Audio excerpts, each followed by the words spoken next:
그런 날에는 집을 지키는 자들이 떨 것이며 힘 있는 자들이 구부러질 것이며 맷돌질하는 자들이 적음으로 그칠 것이며 창들로 내다보는 자가 어두워질 것이며 길거리 문들이 닫혀질 것이며 맷돌 소리가 적어질 것이며 새 소리로 말미암아 일어날 것이며 음악하는 여자들은 다 쓰라려질 것이며 또한 그런 자들은 높은 곳을 두려워할 것이며 길에서는 놀랄 것이며 살구나무가 꽃이 필 것이며 메뚜기도 짐이 될 것이며 정욕이 그치리니 이는 사람이 자기의 영원한 집으로 돌아가고 조문객들이 거리로 왕래하게 됨이니라. 은줄이 풀리고 금그릇이 깨지고 항아리가 샘 곁에서 깨지고 바퀴가 우물 위에서 깨지고 흙은 여전히 땅으로 돌아가고 영은 그것을 주신 하나님께로 돌아가기 전에 기억하라. 전도자가 기억되고 헛되다 모든 것이 헛되다. 아멘. 감사합니다. 오늘 말씀의 제목은 가슴이 뛰는 사람, 가슴이 뛰는 사람으로 살아가는 제목으로 하나님 말씀을 함께 나누도록 하겠습니다. 전도서 말씀은 다음 주까지 함께 보도록 하겠습니다. 다음까지 보도록 하겠고, 그 다음 주부터는 우리가 이제 어떤 그런 성경과 우리가 꼭 알아야 될 그런 내용들에 대해서 함께 나누는 시간을 갖도록 하겠습니다. 우리가 한 5주 정도 전도서 말씀을 함께 나누면서 우리 인간의 삶 자체가 어떤 삶이라는 사실 우리는 보게 됩니다. 내 삶 자체는 참으로 유한하고 한계가 있고 우리는 연약한 존재이지만 우리에게 생명을 주시는 그 하나님으로 말미암아 우리 인생을 기쁘게 가치 있게 복되게 즐겁게 살아가라. 제가 여러분들에게 그런 말씀을 드립니다. 전도서는 바로 그런 내용입니다. 딱 보면 이 내용이 다 헛되다. 이거 뭐야 이거 되게 비관적이네. 보면서 내 인생에 또 어떤 비관적인 삶을 또 살아간다고 생각하는 사람들에게는 이 말씀이 그것이 플러스 돼가지고 더 우울감에 빠지게 만들 수 있고 더 절망감에 빠질 수 있는 말씀처럼 오해할 수 있지만 전도서는 결코 그런 말씀이 아니라 하나님께서 우리에게 여전히 영원한 생명을 주시는 영원한 생명을 주시기 위해서 우리에게 보여주신 그런 은혜의 말씀이라는 사실을 여러분에게 다시 한번 강조드립니다. 어떻게 한 주간 공원훈련도 있었고 여러분들 잘 군생활 잘 하셨습니까? 잘하셨어요? 네, 그 신병교육대 진중세식을 갔다가 하루 갔다 오고 거기서 세례하고 거기서 이제 또 축복기도 해주고 하는 그 시간이 되게 오래 걸려가지고 저녁 밤늦게 이제 들어왔습니다. 들어왔는데 거기 이제 신병 우리 용사들이 8월 군번들이죠. 8월 군번들이니까 내후년 3월, 4월에 이제 전역하는 그런 형제들인데 그 형제들 한 30-40명을 이제 세례를 이제 주고 왔습니다. 참으로 여러분들보다 이제 동생일 수도 있고 여러분들과 이제 동갑인데 군대를 좀 늦게 오신 그런 용사들이 있을 것 같은데 그 형제들을 보면서 우리 사랑하는 우리 특정 용사들 생각이 많이 났습니다.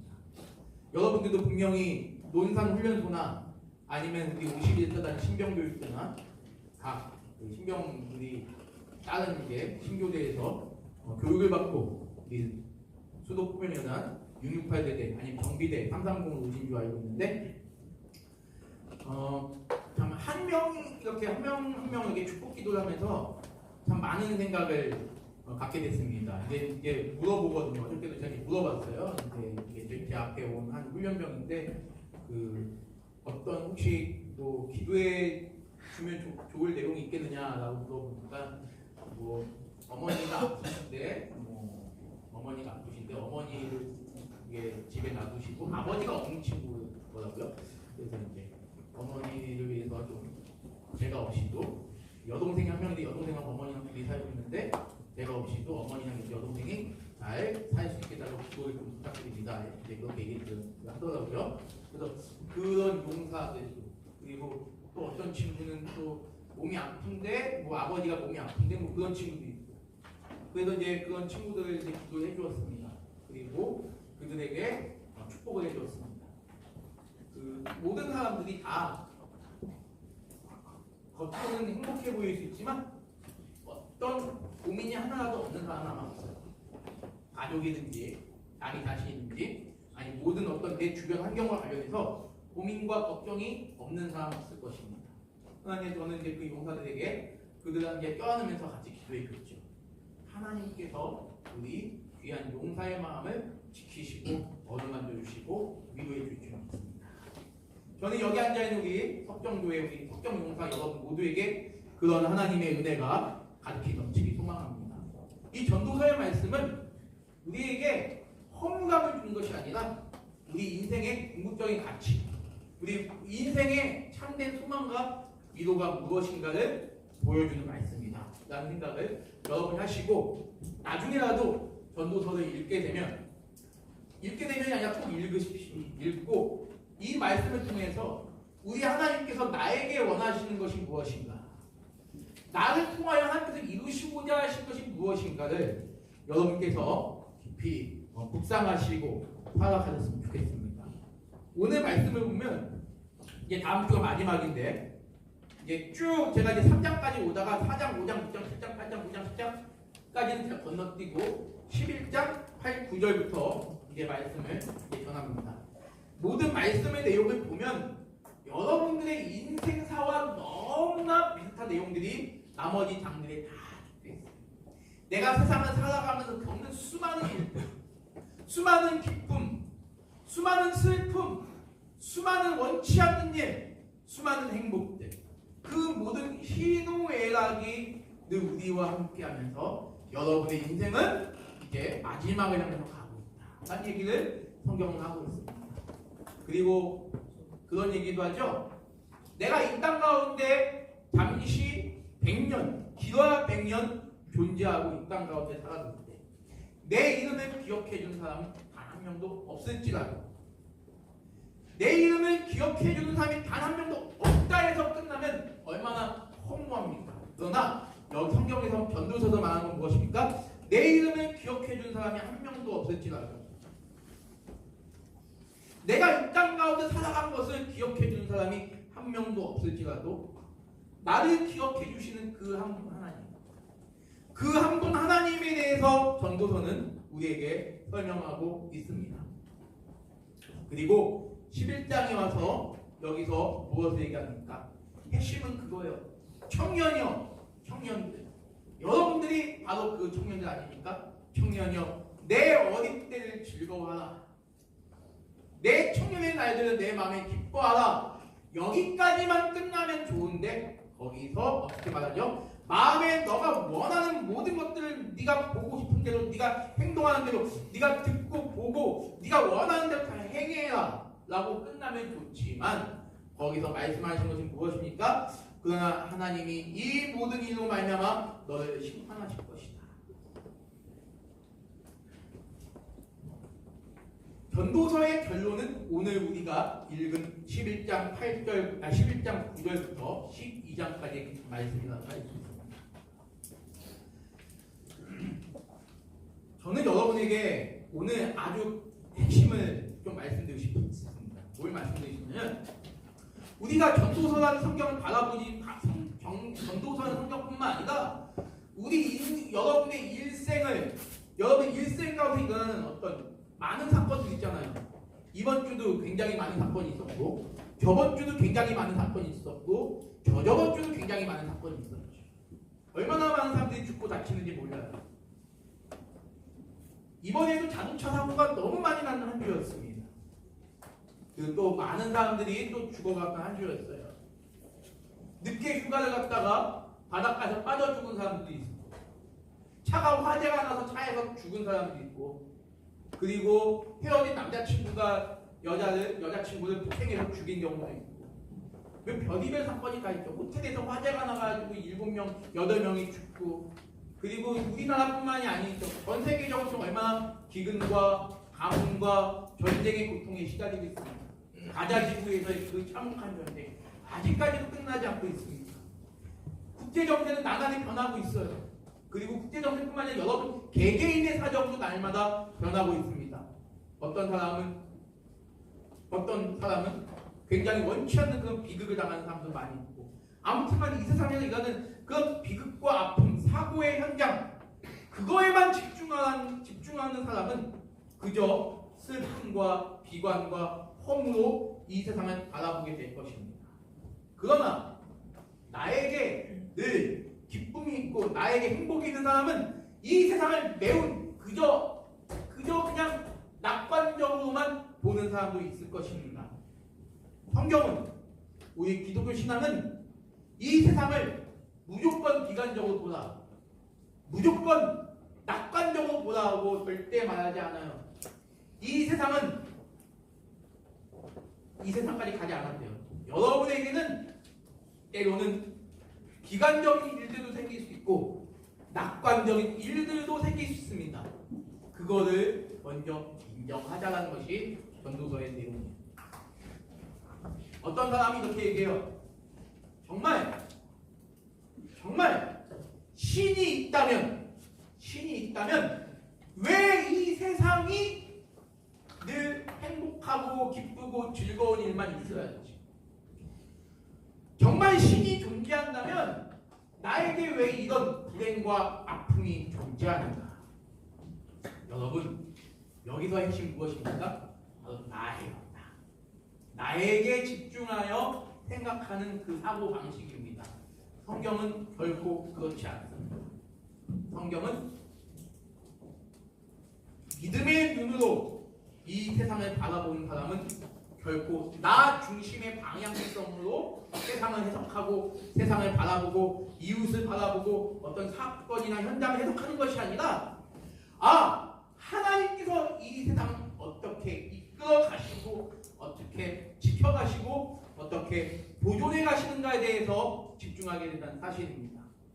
여러분 이걸 한번 어떤 사자가 으렁하고 나타났는데 그 사자가 막 이제 약한 동물을 잡아먹으려고 하는 장면을 강아지가 봤다고 하면 개가 봤다고 한번 해보겠습니다. 제가 개한테 사자를 가르쳐요. 이 사자, 이 무서운 사자 봐봐 딱 했을 때 그 개가 어떻게 할까요, 여러분들? 그 개가 왕왕 짖겠죠. 그러나 전혀 짖지 않아요. 놀라운 사실은 무엇인지 아십니까? 내가 그 사자를 가르쳤을 때 그 사자를 그 개는 절대 바라보지 않습니다. 뭘 바라보는지 아세요, 여러분들? 뭘 바라보시죠? 뭘 바라보죠? 바로 내가 그 사자를 가리키는 내 손가락을 바라봐요.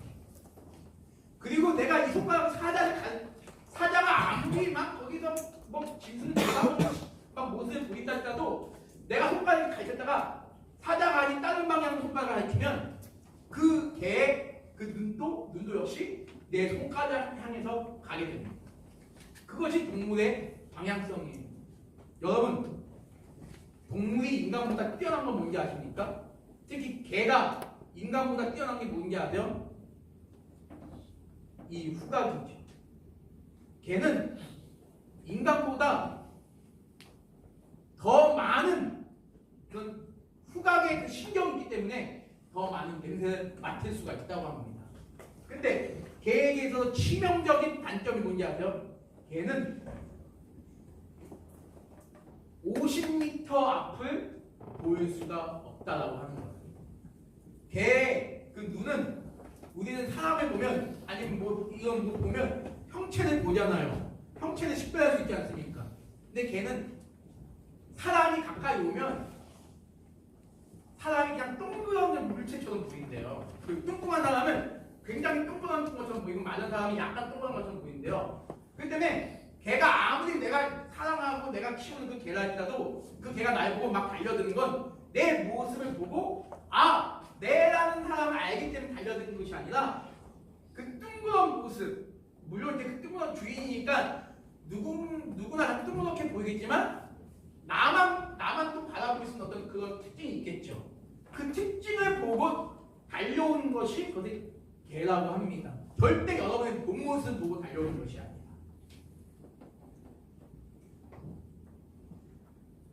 침팬지가 인간과 똑같다고 얘기를 하잖아요. DNA가 거의 90% 똑같다고 얘기를 하는데 근데 그거를 또 과학자들이 조사해 보니까 전혀 그렇지 않다.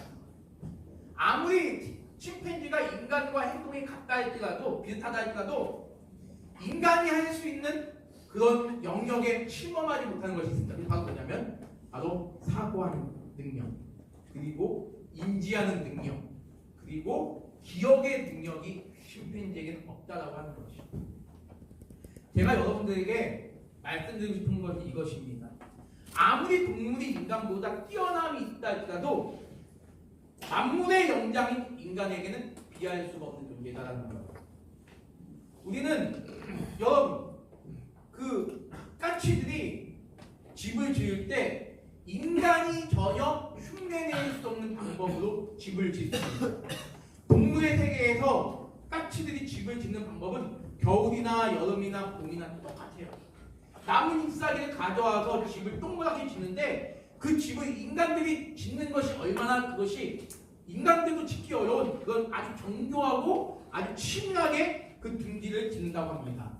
그런데 이 새가 지은 집들은 치명적인 그 한계성이 있죠. 그 치명적인 한계성이 바로 무엇이죠?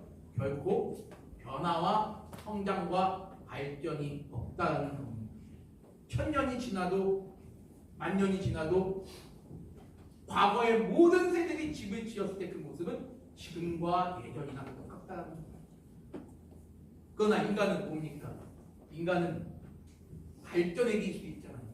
인간이 얼마나 능력이 많습니까? 옛날에는 초가집을 지었다가 물론 그 초가집 전에는 뭐가 있었죠? 움막이 있었겠죠.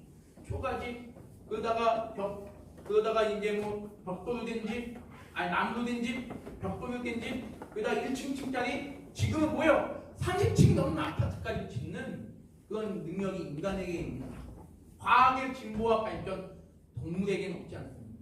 인간에게만 있잖아요. 근데 이런 모든 것들이 다 뭐 때문에 그런 거냐면 바로 인간에게는 방향성이라는 것이 있다는 것입니다. 동물에게는 방향성은 한계가 있지만 인간에게 있는 방향성은 물론 인간도 역시 한계가 있지만 그 방향성은 동물과는 다르게 매우 광대하다는 것이에요. 성경은 하나님께서 인간에게 주신 그 능력에 대해서 말하고 있습니다. 그러나 원래 인간은 그런 존재가 아니었어요. 원래 인간은 하나님의 말씀에 의지해서 살아가는 존재였죠. 창세기 1장에 하나님께서 인간에게 무엇이라고 말씀하셨냐면 매우 아름답고 선하게 지으셨다. 하나님이 모든 만물을 창조하신 이후에 인간을 마지막에 지으셨다고 합니다. 모든 인간이 살 수 있는 모든 여건을 다 만드신 후에 하나님께서 인간을 만드셨다. 그 말은 뭐냐면 곧 하나님이 인간을 그토록 사랑하시고 인간을 그토록 위하셨다는 것이죠. 인간은 원래 하나님의 말씀만을 듣고 하나님의 말씀만을 순종하며 살아가는 그런 존재로 지어졌죠. 그래서 하나님께서 나중에 에덴 동산에 선악을 알게 하는 그 나무를 주셨을 때, 과일의 나무를 주셨을 때 아담과 하와에게 그렇게 말씀하시죠. 너가 여기 있는 모든 동산의 모든 것들을 다 먹어도 좋은데 이 동산 중앙에 있는 선악과만은 먹지 마라. 이것을 먹는 날에는 너는 죽으리라라고 하나님은 말씀하셨습니다. 근데 인간은 절대 하나님이 선과 악을 알게끔 지은 존재가 아니라는 거예요. 근데 우리는 선과 악을 너무나 잘 알잖아요. 한번 여러분에게 물어보겠습니다. 우리 지현 형제님에게 제가 물어볼게요. 지현님, 귤 먹지 마세요.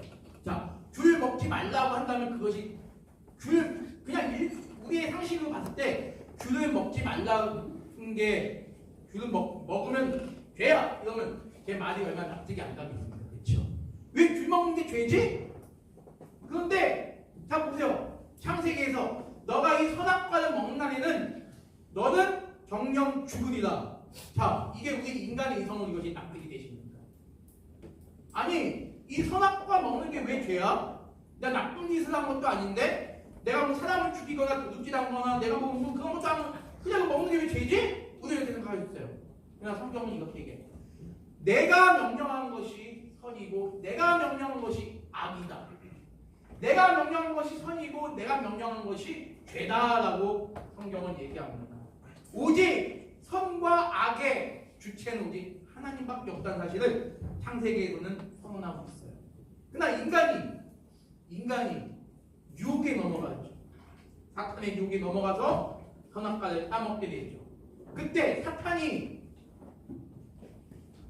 이 최초의 인간에게 한 이야기가 무엇입니까? 너가 이것을 먹으면 너가 하나님처럼 될 거야.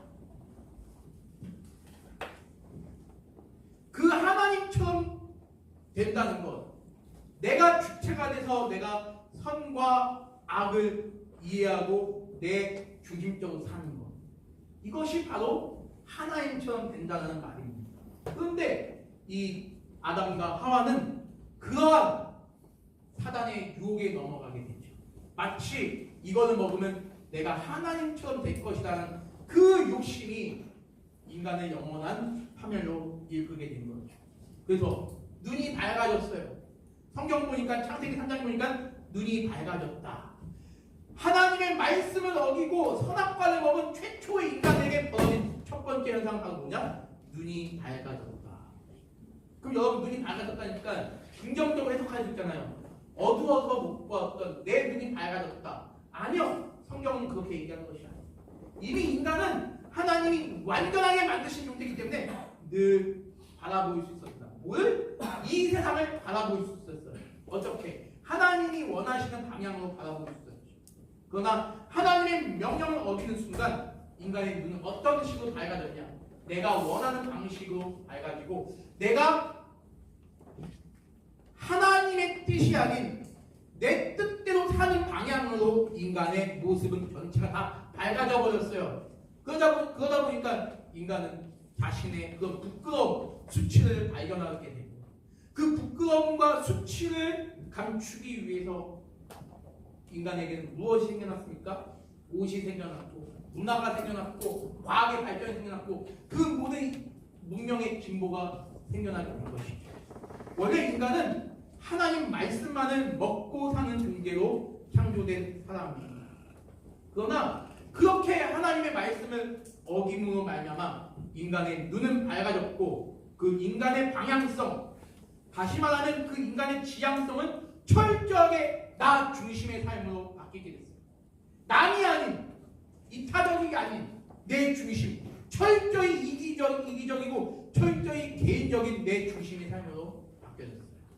인간의 세상에는 분쟁과 시기와 질투가 끊임없는 그런 세상이 되었고 아픔과 사고와 그런 슬픔의 역사가 인간의 바로 역사였습니다.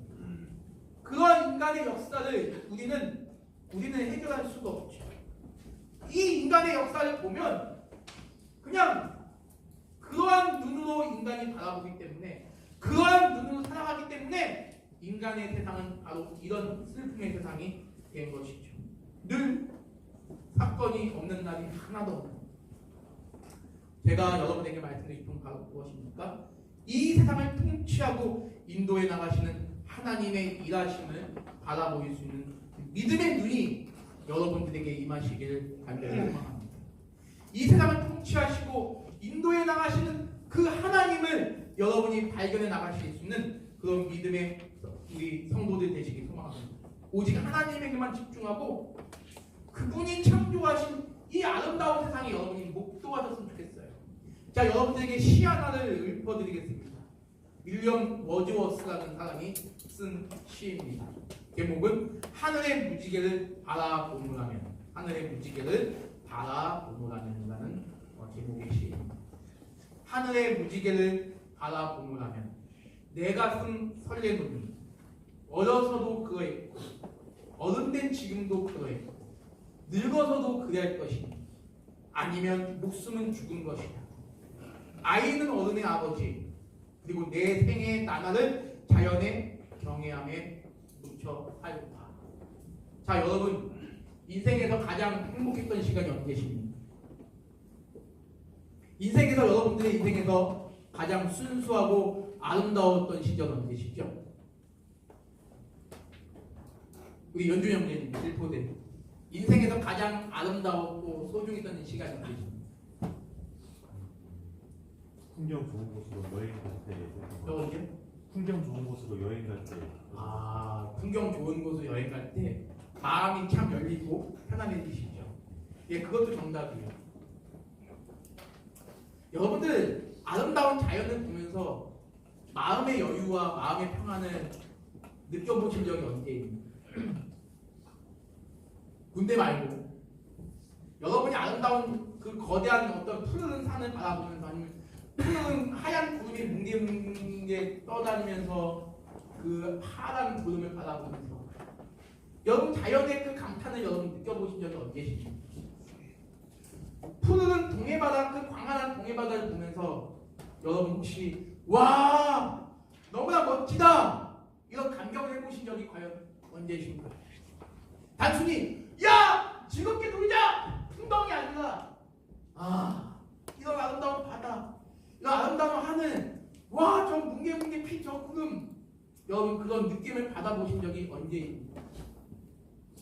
아마 나이가 들면 들수록 그런 시간이 많이 줄어들었을 거예요. 어린이는 어때요? 와 바다다 와 하늘다 와 하늘에서 구름이 와 저는 이렇게 얘기하는 애기들도 봤어요. 4살짜리 애기인데 선생님 손을 잡고 가끔 유치원에서 아이들이 막 선생님 손 잡고 이제 길거리 다니잖아요. 그게 너무 예뻐요. 너무 예쁜데 한쪽이 남자이고 한쪽이 여자인데 이 남자애가 와 하늘가 예쁘다. 그러니까 여자애가 와 막 그러는 거예요. 4살짜리 애들이 그 모습을 보면서 와 정말 제가 너무나도 기뻤어요. 우리가 과연 그런 적이 언제 있을까요?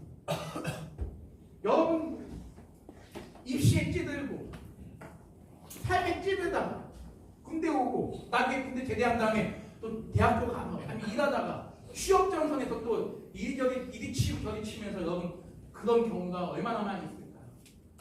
지금 윌리엄 워드워스라는 이 분이 지금 하늘의 무지개를 바라보는이라는 이 시에서 지금 말하고 있는 건 뭐예요? 어린 시절의 이 소중함, 어린 시절의 이 순수함 이것이 점점 커가면서 사라지는 안타까움. 그래서 여기 이 시에 보니까 뭐라 그러죠? 아이는 어른의 아버지라는 표현이에요. 아이는 어른의 아버지. 어른이 되면 될수록 우리는 순수함이 사라지게 되죠. 우리는 점점 속된 말로 까지게 되죠. 점점 변질되는 것이 인간의 모습입니다. 아이만큼 순수한 때가 없어요. 어른들은 보이지 않는 것을 보지 못해요. 늘 설명해 줘야 되는 게 어른입니다. 그리고 어른들은 뭘 좋아합니까? 저 푸른 하늘이 좋습니까? 저 광활한 바다가 좋나요? 저 멋지고 웅장한 산이 좋습니까? 어른들은 뭘 좋아하죠? 진급을 좋아하고 돈을 좋아하고 출세를 좋아하고 명예를 좋아하고 남을 밟고 올라가는 걸 좋아하고 그것이 어른들의 모습이에요. 희생과 섬김, 겸손 희생과 섬김과 겸손에 그치는 어린이들이에요. 그렇기 때문에 어린이들은 어른의 아버지라는 겁니다. 바로 그거예요. 성경을 바라보는 우리의 시점, 이 세상을 바라보는 우리의 시각, 아이의 눈으로 세상을 바라보자. 아이의 눈으로 세상을 바라보면 무엇이에요? 자연을 바라보면서 하나님의 은혜를 느끼고 자연을 바라보면서 야 우리에게 이러한 은혜를 주신 하나님을 찬양하는 것 이것이 얼마나 큰 행복이냐는 거예요. 무지개나 이런 하늘을 바라보면서 여러분들 영향을 느끼십니까? 저는요 요즘 어떤 생각이 드냐면 야 이런 자연만물이 비록 우리 인간을 위해서 주어진 것이지만 이런 자연만물을 바라보면서 느끼는 또 하나의 감정은 역시 나는 연약한 존재구나. 나는 마치 먼지와도 같은 존재구나. 나는 하나님을 의지하여 살 수밖에 없는 그런 존재구나. 그런데 동시에 하나님을 의지하여 살 수밖에 없는 그 존재가 연약한 존재라는 생각이 안 들고 어떤 생각이 드냐면 하나님을 의지하며 살아가는 것이 얼마나 멋지고 이것이 얼마나 강하고 이것이 얼마나 귀한 일인가를 깨닫게 된다는 것이야. 제가 여러분에게 오늘 이 얘기를 드리기 위해서 저는 여러분에게 오늘 이 말씀을 준비한 것입니다. 너가 청년 때 너가 청년의 때 뭘 생각하라. 네가 보고 네 눈에 즐거워 보이는 대로 행동하지 말고 성경 그렇게 얘기하는 거야.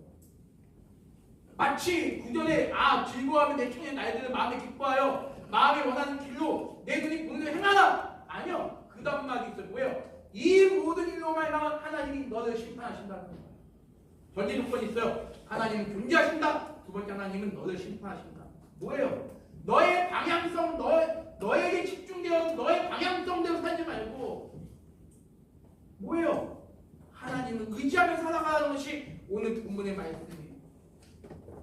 너의 어릴 때와 너의 검은 머리 시절, 우리는 점점 흰머리가 나요. 저는 물론 중학교 2학년 때부터 흰머리가 나가지고 계속 염색을 했지만 오늘 말씀 보면 그거예요. 우리의 젊은 시절의 즐거움이 영원히 가지 못한다는 거예요.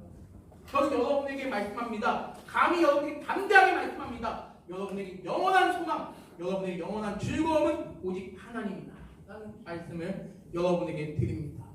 너는 청년의 때 너의 창조주를 기억하라. 곧 분관 날이 이르기 전에 나는 아무 즐거움이 없다고 하는 일들이 가깝기 전에 해와 빛과 달과 별들이 어둡기 전에 하나님을 기억하라. 너를 창조하신 하나님을 기억하고 하나님을 의지하라. 그러면서 3절부터 많은 나옵니다. 그 많은 내용들이 다 무엇입니까? 모든 것의 마지막이 오기 전에 너는 하나님을 의지하라는 거야. 너가 하나님을 의지하지 않고 너의 인생을 너의 멋대로, 너의 즐거움대로, 너가 너의 눈에 즐겁게 보이는 대로 살아가고 너의 마음대로, 너의 욕심이 너를 이끄는 대로 살아가는 그 마지막은 뭐냐? 바로 헛되다라는 얘기를 지금 하는 것이지 우리 인생 자체가 헛되다라는 얘기를 하는 것이 결코 아닙니다. 사랑하는 우리 용사 여러분, 애플의 스티븐 잡스 잘 아시죠? 스티븐 잡스가 왜 그렇게 인류에게 큰 공헌을 해준 사람이 된 줄 아십니까?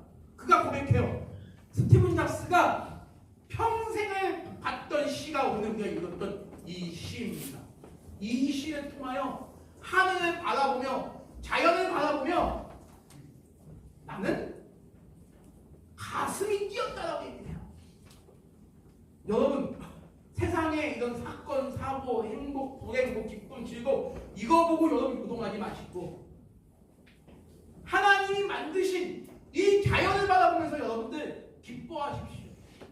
이 자연을 바라보면서 여러분들 가슴이 뛰길 소망합니다. 그래서 제가 오늘 말씀의 제목을 뭐라고 하는 거죠? 가슴이 뛰는 사람으로 살아라. 가슴이 뛰는 사람은 어떤 사람입니까? 결국에는 하나님이 이 땅을, 이 세상을 창조하시고 움직이시고 보존해 나가시고 통치해 나가신다는 사실을 믿는 사람. 그것만큼 복된 일이 없습니다. 자연 만물을 통해 우리 하나님께서는 하나님 자신을 알려주십니다. 이 거대한 자연 만물, 과학의 기술로도 설명할 수 없는, 인간의 어떤 문명으로도 설명할 수 없는 이 아름답고 광활하고 광대하고 장엄한 이 자연 만물을 통하여 우리 자신으로 하여금 하나님을 알게끔 하신다는 거예요. 그러나 그 자연보다도 더 우리에게 하나님을 알려주는 것이 있으니 그건 바로 언어로 말씀하십니다. 언어로 말씀하신다. 말로 말씀하신다. 말로 온 우리 만물을 창조하신 하나님께서 말로 말씀하셨으니 그 말로 말씀하신 것이 바로 뭐냐? 바로 성경이죠. 이 성경을 통하여 하나님은 우리에게 구체적으로 하나님의 뜻을 우리에게 보여주시고 인간이 어떻게 이 세상 가운데서 어떻게 살아야 진정한 위로가 진정한 소망을 얻게 되는지를 보여주고 있습니다. 저는 여러분들이 그런 사람 살고 세상을 바라보며 단순히 우리 인간의 눈으로 세상을 바라보는 것이 아니라 이 세상의 모든 일들을 역사하시고 주관하시고 통치하시는 하나님을 바라보며 여러분들 위해서 제가 기도하는 내용이 바로 그거예요. 그런 하나님을 바라보면서 여러분이 가슴이 뛰는 사람, 정말 소망을 가지고 살아가는 사람, 아무 소망 없이 그냥 넉넉히 앉아있는 사람이 아니라 정말 하나님이 주신 소망으로 말미암아 내 가슴이 뛰고 내가 정말로 하나님의 자녀라는 그 확신이 들어서 사는 그 사람. 저는 여러분들이 그런 은혜가 있기를 간절히 소망합니다.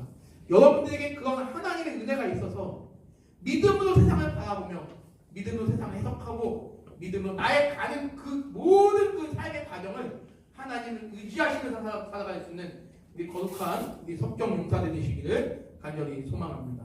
기도하겠습니다. 하나님 아버지 참으로 감사드립니다.